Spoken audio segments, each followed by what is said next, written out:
കർഷകർക്ക് വലിയ ആശങ്കയാണുള്ളത്. കാരണം തീരുവയില്ലാതെ ഇന്ത്യയിൽ ഉൽപ്പാദിപ്പിക്കുന്ന പ്രധാനപ്പെട്ട കാർഷിക ഉൽപ്പന്നങ്ങൾ ഇനി ഇന്ത്യൻ വിപണിയിലേക്ക് വരാൻ പോവുകയാണ്. അത് ഏറ്റവും പ്രധാനപ്പെട്ടത് സോയാബീനാണ്, രണ്ടാമത്തേത് പരുത്തിയാണ്, മൂന്നാമത്തേത് ചോളമാണ്. ഈ 3 ഉൽപ്പന്നങ്ങളും ഇനി അമേരിക്കയിൽ നിന്നും യൂറോപ്യൻ രാജ്യങ്ങളിൽ നിന്നും ഇന്ത്യയിലേക്ക് വരും.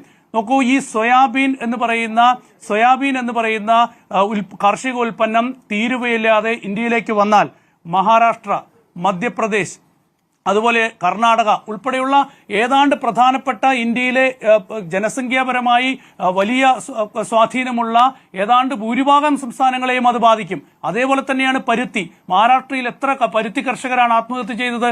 അതുകൊണ്ട് തന്നെ കർഷകർ കൂടി ഈ വിഷയത്തിൽ രംഗത്തിറങ്ങാൻ പോവുകയാണ്. വരുന്ന 28-ാം തീയതി സംയുക്ത കിസാൻ മോർച്ചയുടെ സമരപ്രഖ്യാപനം നടക്കാൻ പോവുകയാണ്. അപ്പോൾ ഇനി നമ്മൾ കാണാൻ പോകുന്നത് കർഷകരിൽ നിന്ന് ഉണ്ടാകാൻ പോകുന്ന വലിയ സമരമാണ്. അപ്പോൾ കർഷകരുടെ സമരം കൂടി വരാൻ